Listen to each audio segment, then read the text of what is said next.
Assalamu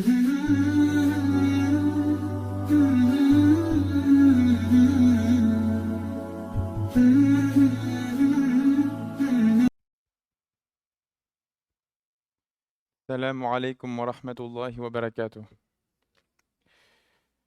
Bismillah walhamdulillah wa salatu wa salamu ala rasulillah wa ala alihi wa sahbihi ajma'in amma ba'd.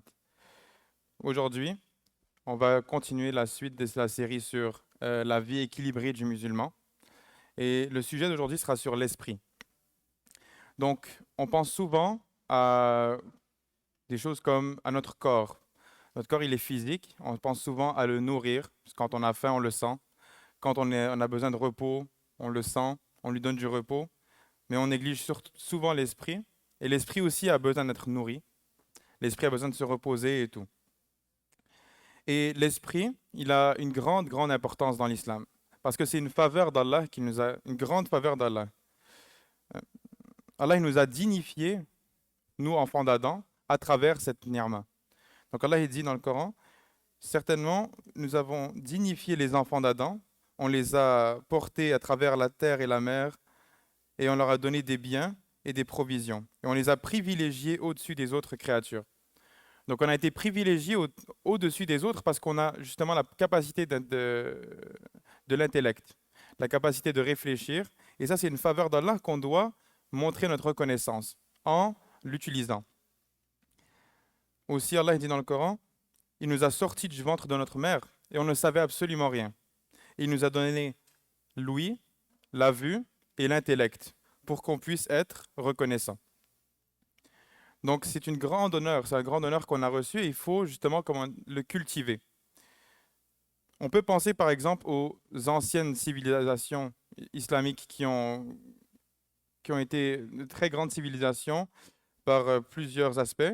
Donc par exemple, pendant l'âge d'or de l'islam, entre le 8e et le 13e siècle, où est-ce qu'au début, ils ont reçu beaucoup de textes traduits de pays partout dans le monde et ils ont décidé de les étudier, ces textes qui venaient d'Inde, et de la Grèce et de partout dans le monde. Et ils ont commencé à avoir beaucoup, beaucoup de développement technologique. Que ce soit par exemple à travers l'ingénierie, l'astronomie, les mathématiques, la philosophie, des choses comme ça. Ils se sont grandement améliorés dans ces choses-là, dans de la connaissance qui est de la dunya. Et ça a fait leur force. Ça a fait qu'ils sont devenus la puissance qu'ils étaient autrefois. Et qu'ils ont été les plus grandes civilisations pendant 5 siècles. Donc à travers ces âges-là, il y a eu des grands, grands savants qui sont même reconnus à travers le monde, pas juste dans le monde islamique, par exemple, comme Ibn Sina, reconnu comme Avicenne en Europe, qui avait été un grand philosophe, un médecin, qui a des écrits sur la chirurgie, qui était très fort dans les domaines de l'astronomie aussi, de l'alchimie, de la psychologie et aussi de l'islam. Donc dans toutes ces choses-là en même temps. C'est-à-dire que tu n'as pas besoin d'étudier la religion et d'oublier tout le reste, ni d'étudier un seul truc et d'oublier tout le reste. C'est dans l'équilibre, comme on dit, l'équilibre du musulman, c'est d'avoir des connaissances dans toutes choses, dans beaucoup de choses. Avoir quelques trucs où est-ce que tu as une expertise pour pouvoir le partager aux gens et qu'on devienne une communauté puissante. Donc j'en passe, mais il y en a beaucoup d'autres. Par exemple, aussi Al-Batani, qui était reconnu comme le Ptolémée des Arabes. Il a même fait des corrections sur les calculs des grands astronomes européens. Et ça a été repris après. Ces travaux ont été traduits même anonymement et qui ont été réutilisés. Et donc, on voit que ces exemples-là qui ont eu aussi autrefois, ces gens-là étaient très, très, très éduqués. Et on essaie aussi de suivre leur chemin parce qu'ils ont montré que ce chemin-là, il mène à la victoire de l'islam. Il mène au fait que la communauté islamique elle puisse se propager, qu'on puisse propager l'islam à travers justement le fait de se développer en tant que société. Il faut le penser, si on oublie cette partie-là, au final, on finira comme un tas d'autres sociétés qui ont disparu après. Si on oubliait le fait de se développer, au final, quelqu'un qui nous voit comme une menace, il va nous détruire. Voilà, il développe de l'armement, et après, au final, il peut te raser. Et puis ton message n'a plus aucun symbole. Parce que le message, tu peux le propager si toi-même tu as tu as un certain respect, bah, tu es plutôt respecté des autres civilisations, je parle. Donc, pour pouvoir propager l'islam, ce qui est l'ambition de l'islam, il faut pouvoir nous aussi être reconnus comme des sociétés puissantes. Et donc, à travers justement le développement de l'esprit. Donc, comment est-ce qu'on peut développer l'intellect, l'esprit? Ben, c'est par, comme on disait, il faut la nourrir. Et la nourriture de l'esprit, c'est la lecture qui est profite. La lecture qui te mène à réfléchir, qui t'élève et qui te fait apprendre. Donc, parmi elles, bien sûr, la plus importante d'entre elles, c'est le Coran. Et, donc, l'apprentissage aussi de la sunna du prophète alayhi salatu wassalam. C'est, ces connaissances-là, c'est une obligation envers nous. Donc, c'est une obligation d'apprendre sur ces choses-là. Mais là, on va beaucoup plus parler du coup de l'autre côté parce que c'est sur ce point-là qu'on veut mettre de l'emphase. Et bien sûr, quand on apprend aussi, donc même quand on apprend par exemple dans le Coran, quand on lit, on ne fait pas que lire. On peut stimuler notre cerveau aussi à travers ça. Parce qu'Allah, il nous dit dans le Coran, أَفَلَا يَتَدَبَّرُونَ الْقُرْآنَ. C'est de la contemplation qu'il faut faire. Ali ibn Abi Talib, radiallahu anhu, il disait, il n'y a pas de bien dans l'adoration sans la connaissance. C'est vrai, si tu ne sais pas ce que tu fais, si tu ne connais pas qui tu es en train d'adorer, quel bien tu es en train de faire, tu sais pas. Il n'y a ni de bien non plus dans la connaissance sans la compréhension. Si tu connais beaucoup de choses, mais que tu ne comprends pas, il n'y a pas de bien non plus là-dedans. C'est juste tu apprends, mais ça ne t'affecte pas parce que la compréhension, elle affecte après ta vie. Si tu comprends vraiment, si tu comprends plus, on va dire un passage du Coran, tu vas vivre ta vie à travers ce passage.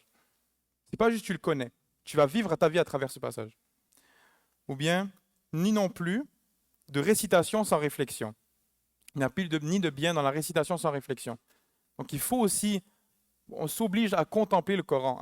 Quand on lit, on essaie de réfléchir à travers ces passages-là. Et il y a beaucoup, beaucoup, beaucoup de passages où même quelqu'un qui n'a pas un gros niveau, il peut essayer de réfléchir à travers ça.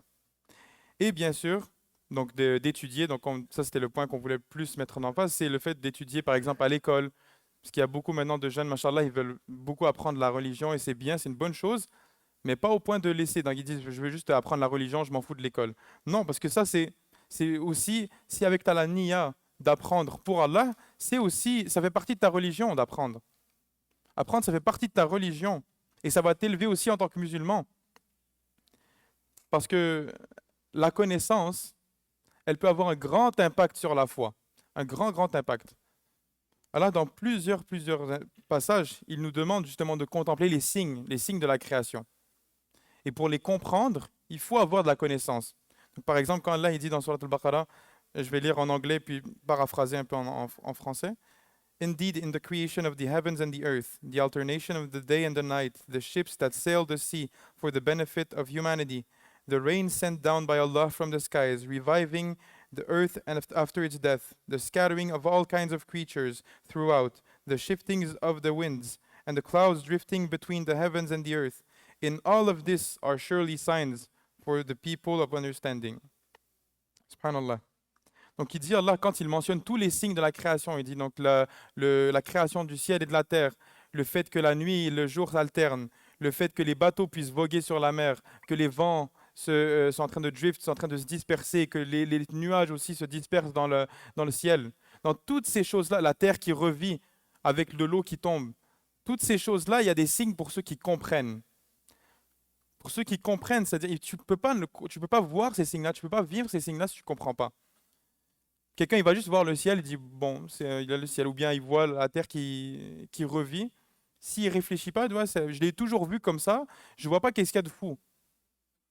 Mais si tu connais, si tu sais c'est quoi le processus, par exemple, tu l'as étudié, tu as étudié la biologie, tu vois, tu sais comment est-ce que ça fonctionne, là, vraiment, ça touche ton cœur.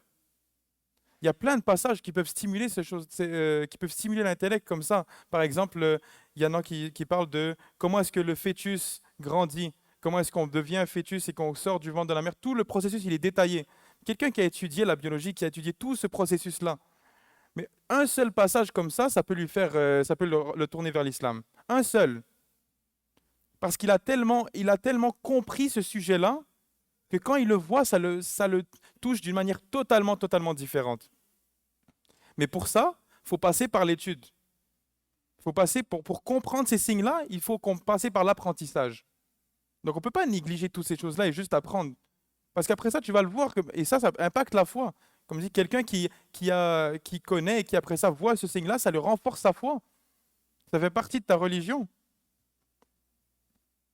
savez, je vais mentionner quelques exemples comme ça. En 1929, il y a Hubble qui a découvert, donc il regardait le ciel, c'est un astronome, il a remarqué que d'année en année, les étoiles, les galaxies, elles faisaient que de s'éloigner, par année à année. Et il s'est demandé pourquoi. C'est la première observation du fait que l'univers était en expansion. En 1929, il y a 1300 ans, Allah a révélé dans le Coran, c'est nous qui avons modelé le ciel. euh, euh, وَالسَّمَاءَ بَنَيْنَاهَا بِأَيْدٍ وَإِنَّا لَمُوسِعُونَ. On a modelé le ciel et nous sommes ceux qui l'étendent. Nous sommes ceux qui le font expand, élargir. Merci, barakallahu fik. Subhanallah, imagine quelqu'un par exemple qui a étudié toute sa vie, comme par exemple Hubble. Il a étudié toute sa vie, il a finalement trouvé, voilà, l'univers est en expansion. Et il lit ce passage du Coran qui en a parlé il y a 1300 ans, mais pour lui, quand il entend ça, c'est assez pour se tourner vers l'islam. C'est assez. C'est impossible que quelqu'un puisse savoir ça. Impossible. Donc quelqu'un qui a étudié comme ça, il le voit. Juste après, dans la même sourate, Allah il dit وَمِن كُلِّ شَيْءٍ خَلَقْنَا زَوْجَيْنِ لَعَلَّكُمْ تَذَكَّرُونَ. De toutes choses, on les a créées en paires. Et bien en 1959, on a découvert l'existence des antiparticules. Que chaque particule, chaque proton, il y a un antiproton. Chaque quark qui forme le proton, il y a un antiquark. Chaque petite chose, ils sont en paire. Subhanallah. 1959. Allah, il a révélé dans le Coran il y a 1300 ans. Quelqu'un qui étudie ça, là, vous savez ce que ça fait à son cœur? La foi qu'il prend avec ce genre de passage-là, parce qu'il a étudié la création d'Allah. Et grâce à ces choses-là, grâce à ces découvertes-là, on est en train de soigner des cancers. Subhanallah. Grâce à ces découvertes. Donc, il faut absolument qu'on se rende compte de cette chose-là, que, en fait, le fait d'apprendre, ça nous rapproche d'Allah, ça nous rapproche de sa création, d'étudier sa création, ça nous rapproche de lui. Et c'est la voie des prophètes, alayhim salam. Daoud, alayhi salam, lui, il avait eu la capacité d'Allah de modeler le fer. Et Allah, il lui a dit de se faire une armure en fer. Mais ça, ce développement-là d'armement, ça a été popularisé des siècles après. Personne ne faisait des armures en fer à l'époque. Ça, c'est un développement technologique que des prophètes ont fait. Idriss, alayhi salam aussi, il savait faire de la couture. Il avait appris la couture. Tu as des expertises comme ça, des choses qu'on apprend, ça fait partie aussi de notre voie, de notre dîn. Et donc, il faut le préserver. Et comment on le préserve?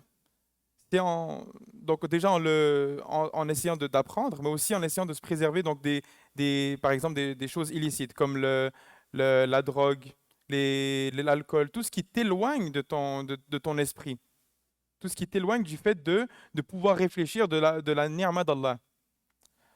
Donc des choses comme ça, ou bien vraiment de scroller sur TikTok ou sur Instagram Reels, des trucs comme ça, des trucs qui, voilà, ça t'empêche le fait d'apprendre parce que ça détruit ton système d'attention, ta mémoire. Puis après ça, il y a des gens, ils veulent essayer de lire, ils lisent une page, ils peuvent plus. Ils ont perdu l'attention, ils peuvent plus lire.